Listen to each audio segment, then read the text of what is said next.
Los secretos del Tercer Reich. El discípulo de Hitler.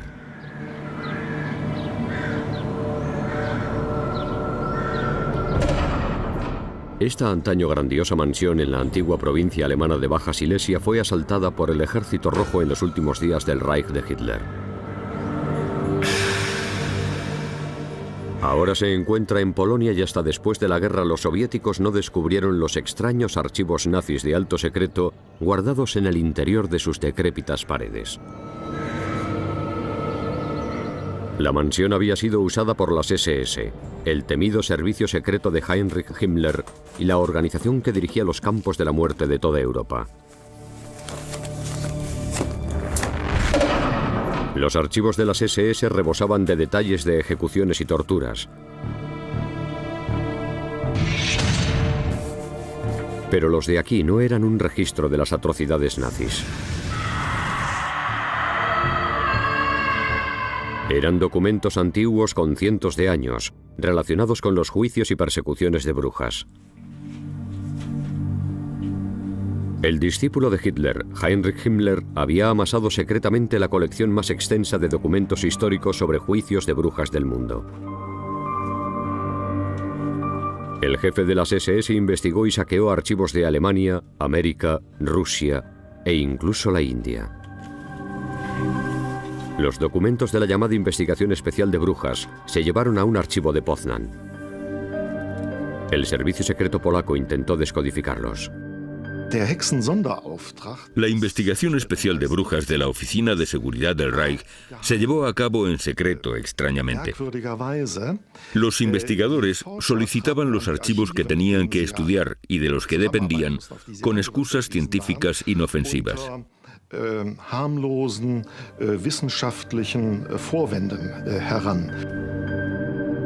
Himmler se había embarcado en otra investigación histórica con un objetivo práctico: encontrar pruebas de la cultura superior alemana en el pasado.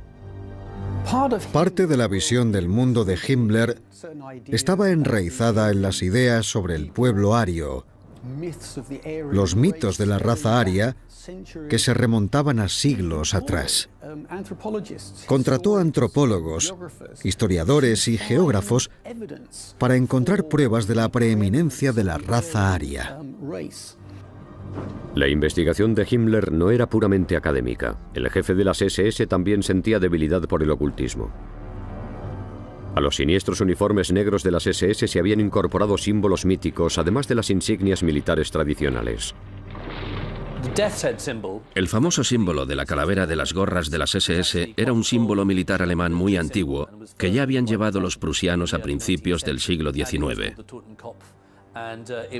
Se llamaba Totenkopf y se llevaba como símbolo de respeto hacia un duque alemán que había fallecido, pero los nazis le dieron un significado siniestro. Intentaba crear un culto artificial de las SS, una mezcla muy rara de distintos elementos. El motivo era, desde el punto de vista de Himmler, reforzar la cohesión interna de las SS para que pareciese una organización elitista distinta de otras organizaciones nazis. Además de sus uniformes característicos, se diseñaron a medida rituales paganos para los miembros de las SS. Las ceremonias del solsticio iban acompañadas de fuegos sagrados y discursos solemnes. La llama sagrada nunca se apagará dentro de nosotros. El ritual del solsticio de invierno se celebraba poco antes de Navidad. El ritual del solsticio era un ejemplo clásico de la palabrería nazi. Lo que intentaba hacer la gente como Himmler era reemplazar el cristianismo en Alemania por un nuevo tipo de misticismo basado en antiguas leyendas esotéricas germánicas y religiones nórdicas, con cosas como Odín, Thor y las runas. Incluso las letras de las SS que llevaban en los cuellos de los uniformes estaban diseñadas como símbolos rúnicos. Un símbolo similar de estilo nórdico llamado Sol Negro estaba grabado en el suelo del castillo de Wewelsburg. Antigua residencia obispal renacentista, Wewelsburg se convirtió en una especie de templo de la nueva fe, de la nueva raza dominante aria. Las brujas, los rituales míticos y las runas se pueden considerar fantasías ilusorias. Pero la palabrería nazi de Heinrich Himmler tenía un propósito serio. vincular a legiones de alemanes jóvenes y leales con el culto a la muerte de las SS.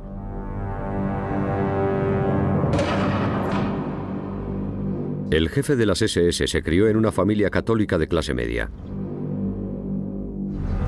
El caos económico, político y social que envolvió a Alemania tras la Primera Guerra Mundial desafió las creencias tradicionales. Como muchos jóvenes alemanes, Heinrich Himmler se hizo un converso nazi. Abandonó la fe católica y se pasó al ocultismo. En época de crisis, las ideas nacionalistas como la ideología germánica de Himmler eran un sustituto popular de la Iglesia.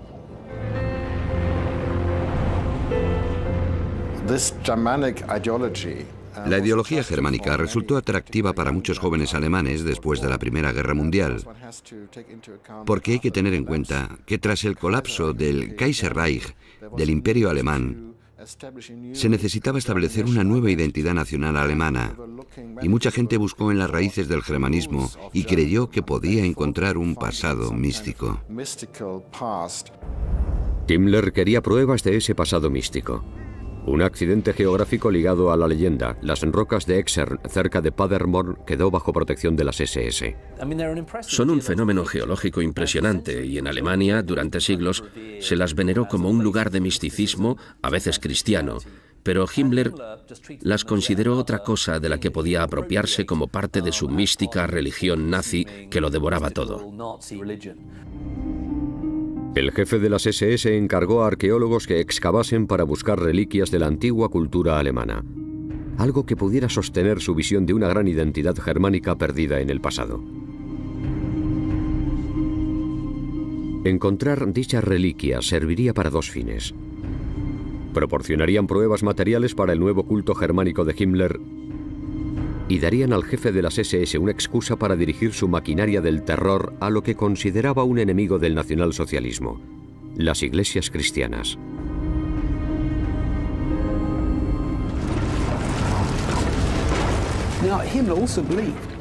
Himmler creía que el cristianismo era una idea degenerada, que el cristianismo corrompería los valores morales del pueblo alemán y destruiría la raza aria. Himmler culpaba a los reyes cristianos, sobre todo a Carlomagno, de destruir la antigua cultura alemana, sus lugares sagrados, y de convertir a los paganos sajones al cristianismo. El jefe de las SS consideraba mártires a los sajones y en 1935 erigió miles de piedras para conmemorar su supuesto sacrificio. Otro tipo de cuento de hadas de los hermanos Grimm proporcionó otro pretexto al jefe de las SS para atacar al cristianismo.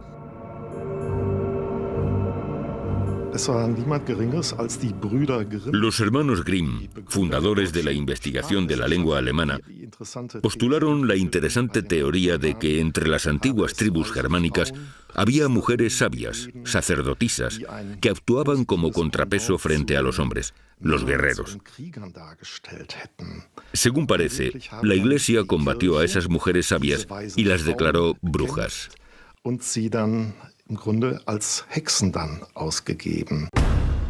Eso podría explicar el proyecto confidencial de investigación de las brujas del Führer del Reich. Si podía demostrar que el cristianismo había perseguido sistemáticamente a las sacerdotisas germánicas, las guardianas de la gran cultura nacional resucitada por las SS, las iglesias podrían ser las próximas en su lista de ataques. La fe cristiana era enemiga de la raza y cultura germánicas. Con la aprobación de Hitler, las SS contraatacarían. Pero el Führer no era seguidor de la virulenta cruzada antieclesiástica de Himmler ni de su investigación del pasado místico germánico. Hitler no tenía tiempo para las tonterías de Himmler. Le riñó por intentar sustituir el cristianismo, que consideraba una forma de misticismo, por otra religión, y le dijo abiertamente: «No quiero convertirme en un santo de las SS cuando me muera. Me retorcería en mi tumba». Creía que era demasiado pronto para esas actividades pseudo-religiosas de Himmler y la forma en que intentaba socavar la posición de las iglesias alemanas. Creía que no debía hacerse durante la guerra e intentó detenerlas varias veces. A pesar de las objeciones del Führer, Himmler continuó en secreto el proyecto de investigación de brujas desde 1935.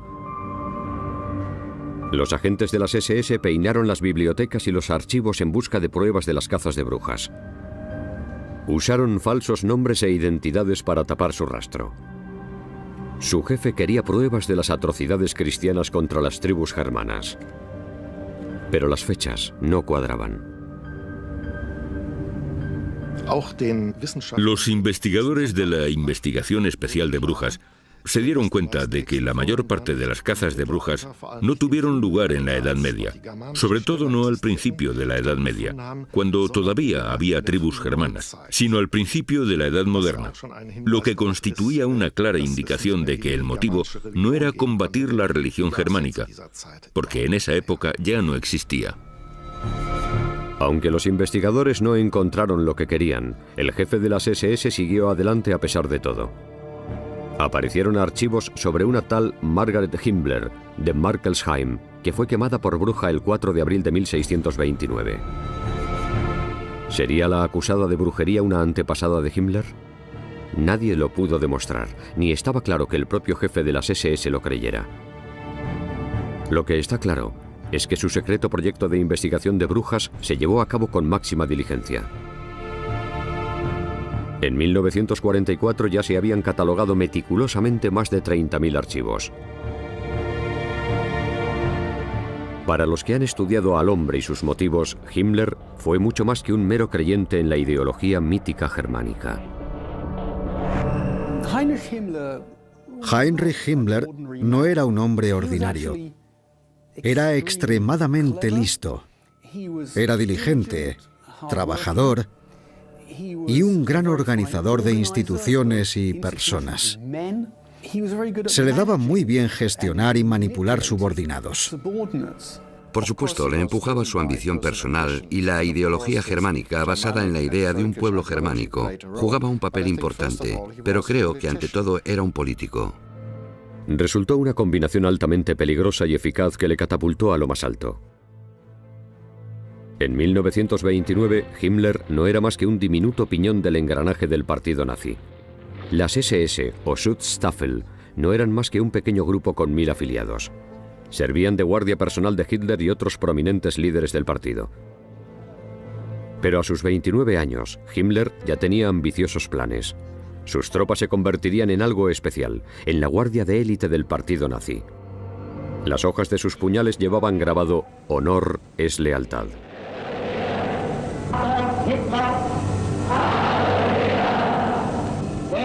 Eran más duros, más fieles y más obedientes que los demás. Los que llevaban la Totenkopf, el emblema de la calavera, juraban ser leales y valientes hasta la muerte. Los jóvenes acudían en masa a los pendones que proclamaban el lema «Alemania, despierta».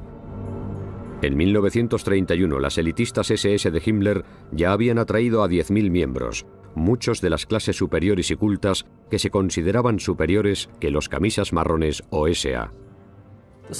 El atractivo psicológico de unirse a las SS y formar parte de ellas era el mismo que sienten los jóvenes de hoy cuando ingresan en fuerzas de combate de élite como los Navy SEALs, Delta Force o la británica SAS. Eran la crème de la crème. Si eres miembro de una unidad como esa, significa que tienes lo que tienes que tener.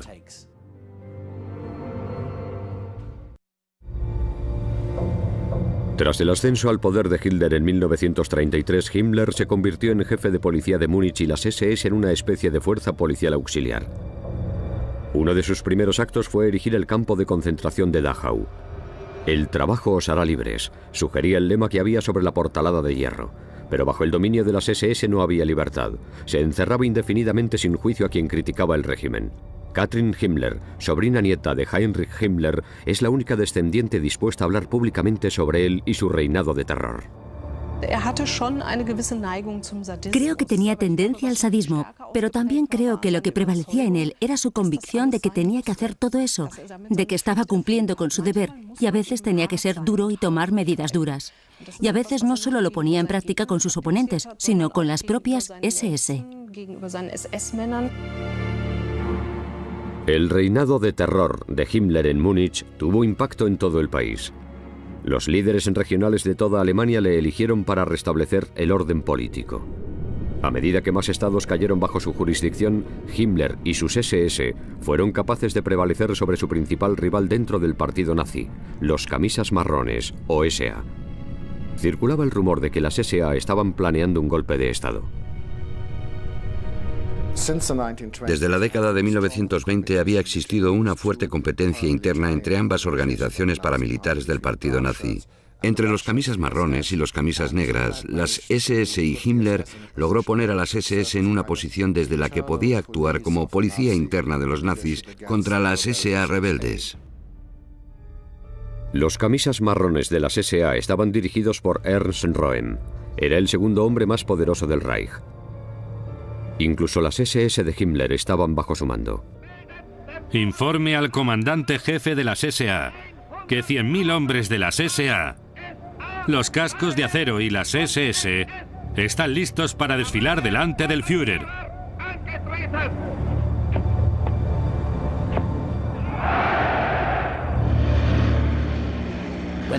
Cuando Hitler ascendió al poder, Röhm pensó que Hitler no estaba yéndolo bastante lejos, y como resultado, Hitler se dio cuenta de que las SA, que eran muy poderosas, podían representar una amenaza para su poder.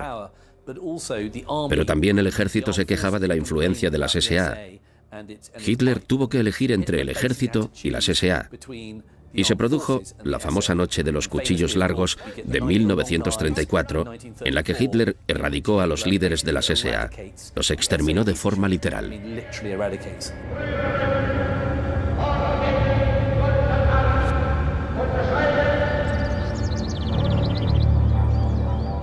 Las SS de Himmler actuaron con una eficacia implacable para erradicar a sus rivales camisas marrones. En cuanto al jefe de las SA, Ernst Röhm, Hitler se deshizo de él personalmente. Röhm no tenía ni idea de que los cuchillos largos se habían levantado contra él.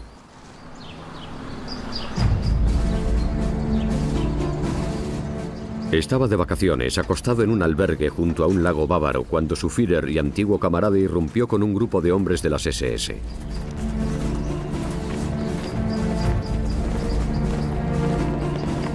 Le arrestaron en el acto y al día siguiente estaba muerto. Un general de las SS lo mató de un tiro en su celda. El jefe de las SS, Heinrich Himmler, había eliminado la potencial amenaza al mando supremo de Hitler y al hacerlo también había erradicado a su rival más poderoso dentro del régimen nazi. Tras asesinar a los líderes de las SA por orden de Hitler, Himmler se encontró en posición dominante, había eliminado a sus opositores y rivales más importantes. Ese otoño se organizó el Congreso de Nuremberg de 1934. Solo un año y medio después del ascenso de Hitler al poder, Himmler ya formaba parte de la élite nazi. Sus SS ya contaban con 200.000 miembros. Hitler apoyaba y recompensaba a su jefe de seguridad. 2 años después le dio el mando de todas las fuerzas policiales alemanas. Aquí se ve a Himmler caminando junto a Hitler con la camisa negra de las SS. Ya se había convertido en la mano derecha del Führer. Desde el punto de vista de Hitler, la existencia de las SS garantizaba una seguridad total. Era un sistema que no se basaba en la ley y el orden, sino en el terror. Y el terror se usaba incluso contra el pueblo alemán. La naturaleza impredecible de ese terror era lo que hacía tan eficaces a las SS, en opinión de Hitler. Hasta la gente que contaba chistes o causaba problemas podía encontrarse de repente sometida a ese terror. Los agentes de Himmler, sus ojos y sus oídos estaban en todas partes. Nadie estaba a salvo. Hasta sus amigos y camaradas del partido nazi temían al jefe de las SS, que tenía poder para inmiscuirse en la vida privada de todos los habitantes del Reich.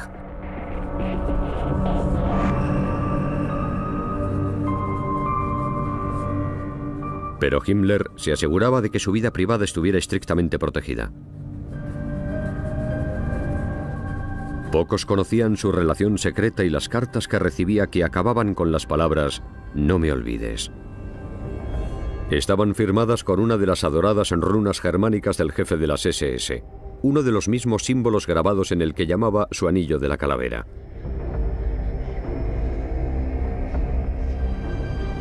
Parece que la actitud de Himmler hacia las mujeres cambió a lo largo de su carrera. En los años 20, tanto su hermano como su mejor amigo habían conseguido encontrar novias, pero al joven estudiante Heinrich le costaba encontrar tanto el amor como el sexo. Se consideraba un mercenario solitario y en su diario sugería que prefería ir a la batalla que acostarse con una mujer.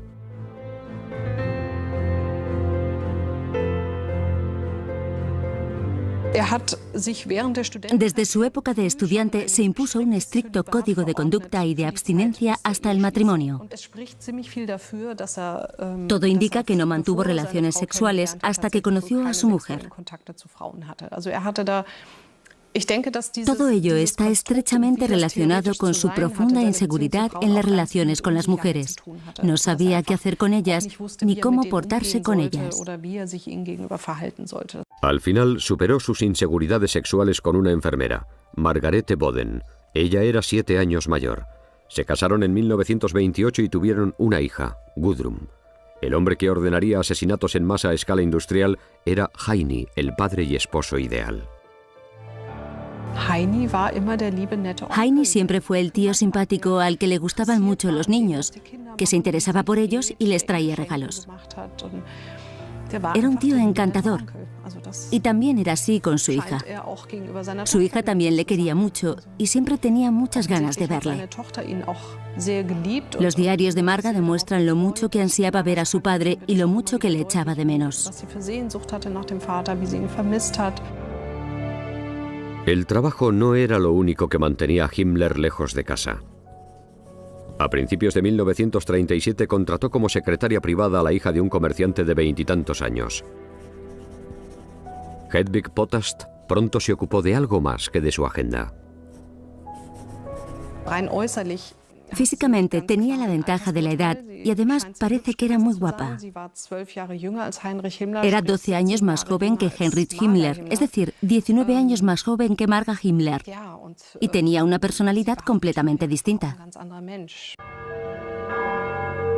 El divorcio estaba totalmente descartado en el caso de Himmler, pero se le ocurrió una solución distinta y conveniente: convertir el engaño en una cuestión de deber para las SS. Himmler dijo a sus hombres que lo más importante era tener hijos, dentro o fuera del matrimonio. Se le ocurrió la idea de casarse por segunda vez. Los hombres de las SS podían abandonar legítimamente a sus mujeres si encontraban parejas más jóvenes, atractivas y fértiles. Y a la vez que propagó esas ideas, mantuvo a su amante. Himmler quiso producir una raza de élite dentro de las SS y a la vez perdonarse su aventura extramarital. Cuando Alemania invadió Polonia en 1939 se enviaron unidades de las SS al frente. Himmler temía que sus tropas de élite más valientes murieran antes de tener ocasión de engendrar la futura raza dominante de las SS. En octubre de 1939 promulgó la llamada Orden de Procreación. Tener hijos dentro o fuera del matrimonio era tan importante como destruir al enemigo.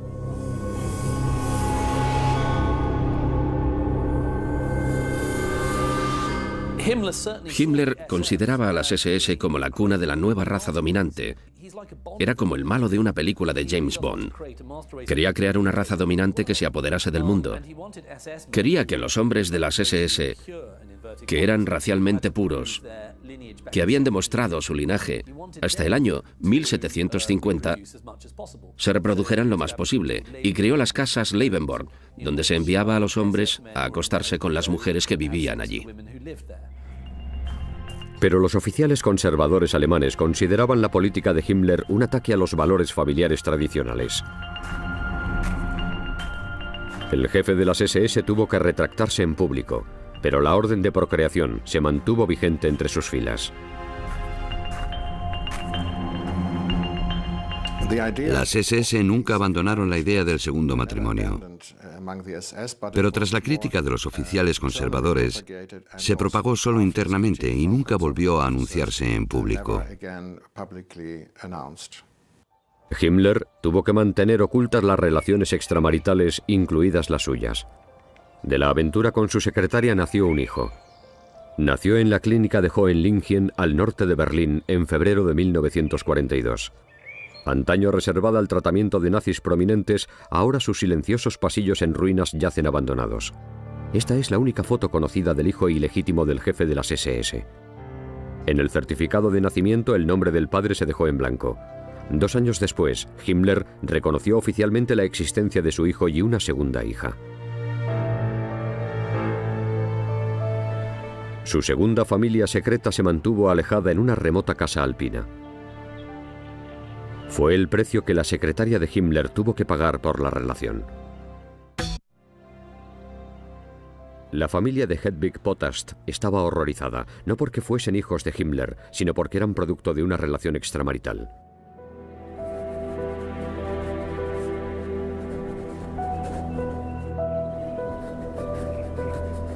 La joven madre tuvo que dejar su puesto de secretaria y solo veía al jefe de las SS de vez en cuando.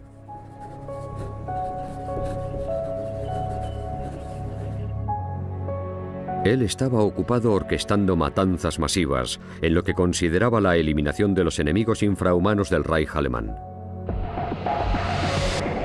Su amante estaba fanáticamente decidido a establecer un nuevo orden mundial bajo el pendón negro de las SS. El castillo renacentista de Wewelsburg era su templo. Himmler quería convertir el castillo de Wewelsburg, que había alquilado por 100 años, en el centro de operaciones del culto de las SS. Lo adornó con todo tipo de runas nazis de soles negros en los suelos. Y tenía una mesa con 12 sillas inspirada en la leyenda artúrica. Si Alemania hubiera ganado la guerra, Himmler habría convertido Wewelsburg en un centro de formación de las SS donde se impartiría una instrucción casi religiosa. Era como acudir a la cuna espiritual de la máquina de mitos nazis. Pero los planes asesinos de Himmler no tenían nada de mítico. Los detalló en una reunión de altos oficiales de las SS congregados en el castillo en 1941, justo antes de que Alemania invadiera la Unión Soviética. Fue una declaración clave para el tipo de guerra que Himmler esperaba que sus hombres librasen en el este.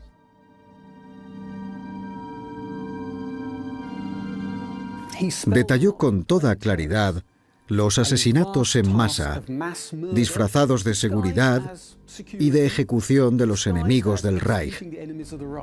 Pero todo el mundo sabía que lo que pidió a los hombres reunidos en aquel castillo era cometer una matanza masiva a una escala sin precedentes. Himmler planeaba hacer realidad la visión de Hitler de un gran imperio germánico. El imperio se extendería desde el Mar del Norte por el oeste hasta el Mar Caspio por el este. En su gran imperio alemán no había sitio para los judíos, los bolcheviques y los gitanos y otros llamados indeseables. La marcha hacia el este comenzó el 22 de junio de 1941. El ejército regular alemán, la Wehrmacht, invadió la Unión Soviética. Las unidades de las SS lo siguieron para librar su guerra de exterminio del bolchevismo y el judaísmo. Himmler tenía una ideología muy bien formada. Creía que era guerrero de una guerra étnica, cuya tarea era defender el Tercer Reich contra sus enemigos y destruirlos. Y el mayor de esos enemigos era el pueblo judío. El ejército regular alemán y las unidades de las SS Waffen luchaban contra el ejército rojo en el frente. Tras él, en territorio conquistado, las llamadas unidades de comandos especiales de las SS llevaban a cabo su guerra de exterminio. Al principio arrestaban a los hombres, especialmente judíos, y los fusilaban. Pero la matanza pronto se extendió a las mujeres y los niños. Fue el inicio del Holocausto. Nunca se ha encontrado una orden escrita.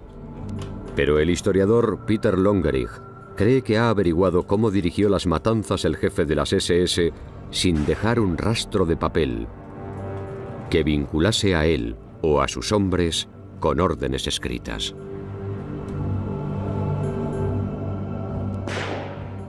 Las unidades asesinas de las SS en la Unión Soviética empezaron matando a los hombres en edad de servir en el ejército luego a todos los hombres y luego a las mujeres y los niños.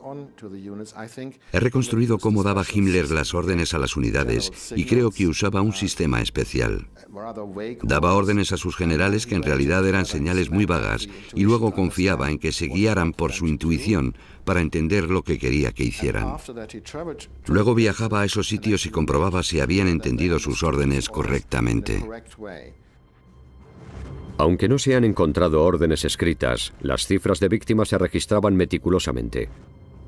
El sistema de órdenes vagas e indirectas y de visitas personales para supervisar su cumplimiento indicaba que Himmler se estaba protegiendo a sí mismo y a sus unidades asesinas. A pesar de operar dentro de una dictadura gobernada por el terror, estaba actuando ilegalmente y violaba las leyes tanto alemanas como internacionales. Una vez que las señales de Himmler bajaban por la cadena de mando y se llevaban a cabo las matanzas, la zona se declaraba libre de judíos.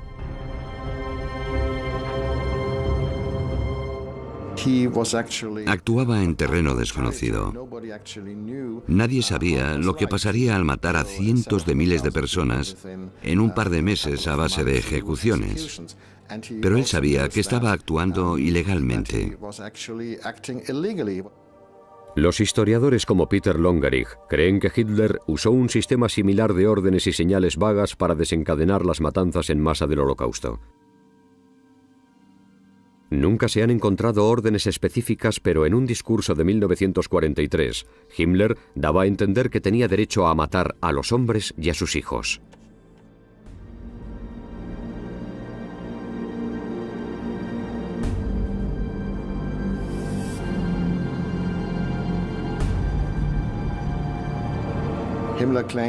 Himmler afirmaba que tenía derecho a extender las matanzas a mujeres y niños en la Unión Soviética. No decía que tenía órdenes expresas de Hitler, pero sí que estaba autorizado. Y creo que eso refleja el sistema que usaba Hitler. Daba órdenes y señales genéricas y confiaba en que a alguno de sus hombres se le ocurriera la solución radical. En este caso, fue Heinrich Himmler quien dio un paso al frente para orquestar la solución radical: el asesinato en masa de hombres, mujeres y niños. Himmler dio un discurso en el que dejó claro que las SS y el aparato de seguridad habían asumido la tarea de exterminar al pueblo judío. Y Himmler, de modo autocompasivo, afirmó que era una labor dura e ingrata, pero los hombres de las SS eran tan duros que habían podido llevarla a cabo. Ahora todo el que oiga el discurso sabe a qué se refiere y sabe que esa campaña de exterminio solo podía estar autorizada desde el máximo nivel por el propio Hitler. La campaña de exterminio que se extendió por el este en verano de 1941 no fue más que el principio. Para Himmler, las masacres solo eran una forma de hacer realidad el gran imperio germánico. En su opinión, la matanza de judíos de la Unión Soviética solo era el primer paso de un programa mucho mayor y exhaustivo con el fin de eliminar a millones de personas de los territorios ocupados de la antigua Unión Soviética. El Holocausto era el primer paso de una serie de genocidios. A finales de 1941, Himmler trabajaba en la llamada solución final de la cuestión judía. Había que transportar hacia el este a los hombres, mujeres y niños judíos desde los territorios ocupados por los alemanes. Al final del trayecto les esperaban las máquinas de asesinar de las SS como Auschwitz. Más de 1 millón de personas fueron gaseadas e incineradas solamente en ese campo. Se estima que unos 6 millones de judíos fueron víctimas de la manía racista orquestada e implementada por Heinrich Himmler. Muchos historiadores creen que no fue obra de un loco psicópata, sino de un hombre ambicioso y dinámico, decidido a llevar a cabo lo que consideraba una misión vital para su país. Heinrich Himmler no era un psicópata. Creía que era un guerrero contra los judíos y el bolchevismo, y que tenía que llevar la guerra a su fin implacablemente, sin piedad. No tenía nada de patológico. Al contrario, actuaba de forma lógica e implacable. Por eso da tanto miedo. Pero la guerra de exterminio de Himmler acabó con una derrota humillante con el asedio del Ejército Rojo y su amado Hitler refugiado en su búnker subterráneo de Berlín. Estando allí, una emisión en alemán de la BBC conmocionó a Hitler. Según un informe, Himmler ha ofrecido a Estados Unidos y Gran Bretaña, pero no a la Unión Soviética, la rendición incondicional. Hitler se enfureció. Había ordenado a sus fuerzas luchar con el último hombre y la última bala. Consideró la oferta de rendición de Himmler la máxima traición de su más fiel servidor.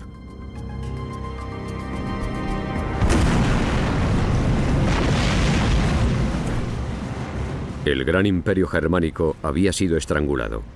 Los aliados habían avanzado por el oeste después de que los desembarcos del día D aplastasen el muro atlántico de Hitler en junio de 1944. El ejército regular, la Wehrmacht y las SS Waffen estaban librando una batalla perdida en dos frentes, ya que los rusos avanzaban por el este. Un mes después de los desembarcos del día D, la bomba de la trama de von Stauffenberg estalló en el corazón del cuartel general de Hitler.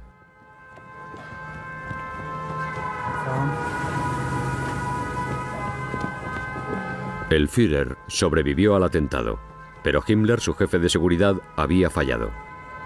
Sus SS y la Gestapo no habían evitado la conspiración.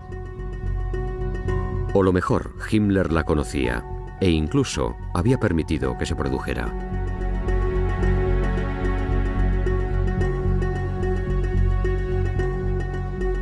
Al mes siguiente, el primer ministro británico Winston Churchill recibió un mensaje de Himmler.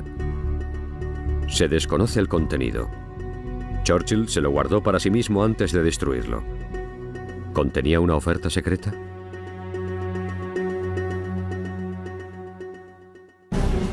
De vuelta en Alemania, Himmler interpretó el papel de patriota redomado. Mientras las SS eran destruidas en los frentes, reclutó civiles, viejos y niños, para organizar la última defensa. Nuestros malditos enemigos tendrán que tomar nota de que si alguna vez es posible que logre abrir una brecha en Alemania, el sacrificio para el atacante sería tal que equivaldría a un suicidio nacional. Hitler había ordenado a Himmler que liderase lo que quedaba del aplastado ejército alemán para resistir en el frente oriental. Pero el jefe de las SS del Reich volvió a fallar. En marzo de 1945, el Ejército Rojo se encontraba a 60 kilómetros de Berlín y Himmler fue despojado del mando en el este. El jefe de las SS se retiró al mismo y exclusivo sanatorio nazi donde nació su hijo ilegítimo. El hombre que había engañado a su mujer también había engañado a su Führer. Himmler tuvo un visitante, el vicepresidente de la Cruz Roja sueca, el conde Folke Bernadotte. A través de él, esperaba contactar con los aliados a espaldas de Hitler. A cambio, el jefe de las SS ofreció permitir que algunos reclusos de los campos de concentración emigrasen a Escandinavia. Himmler, arquitecto del Holocausto, creía que podía suceder a Hitler y que los aliados occidentales se unirían a él en una nueva guerra contra la Unión Soviética. Himmler siempre mostró una actitud muy pragmática y utilitarista. Y al final de la guerra creyó que podría usar a los reclusos de los campos de concentración para negociar con los aliados. Creyó que podría encontrar un nuevo papel que jugar en el mundo tras la derrota de Alemania. Por ejemplo, como comisario especial de seguridad de Europa o algo así. Por supuesto, desde nuestro punto de vista, parece absurdo, pero no se puede menospreciar la ambición de Himmler y su capacidad para cambiar de papel. Himmler mantuvo las negociaciones en secreto frente a Hitler. El Führer exigía luchar hasta la muerte, no rendirse. Un mes antes de suicidarse, Hitler condecoró personalmente a los que quedaban como defensores del Reich, los adolescentes de las juventudes hitlerianas. Mientras dejaba que los niños, los viejos y las últimas tropas agotadas se enfrentasen al fuego vengativo del Ejército Rojo, Heinrich Himmler huyó hacia el oeste. Hitler aguantó en su búnker hasta el 22 de abril de 1945, cuando declaró que la guerra estaba perdida y no tenía más órdenes que dar. El jefe de las SS lo tomó como una señal y ofreció abiertamente la capitulación a los aliados occidentales. ¿Fue una traición? ¿Desafiaba el lema grabado en su daga "Honor es lealtad"?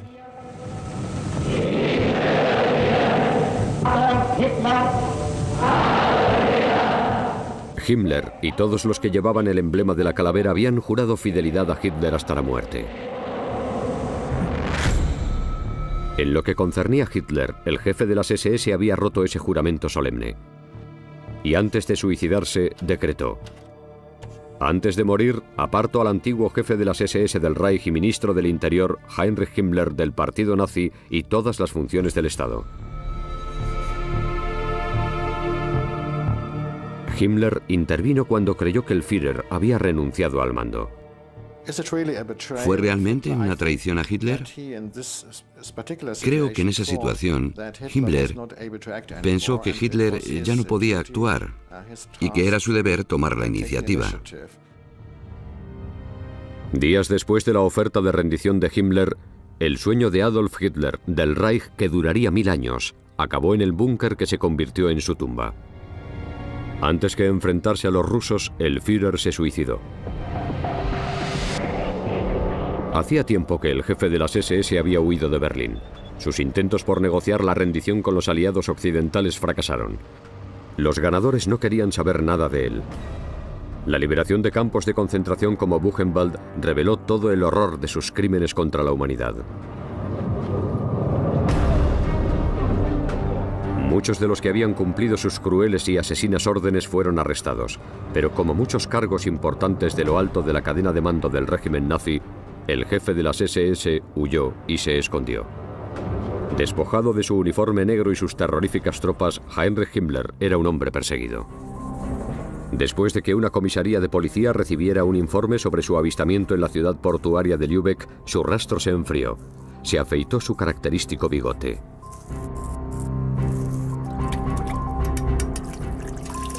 Su mujer Marga y su hija Gudrun aparecieron en Italia. Afirmaron que no tenían ni idea de dónde estaba Himmler.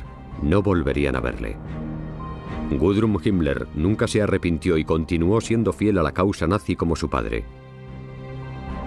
Tras la guerra trabajó para proteger a los veteranos de las SS y criminales de guerra en una oscura organización llamada Ayuda Silenciosa.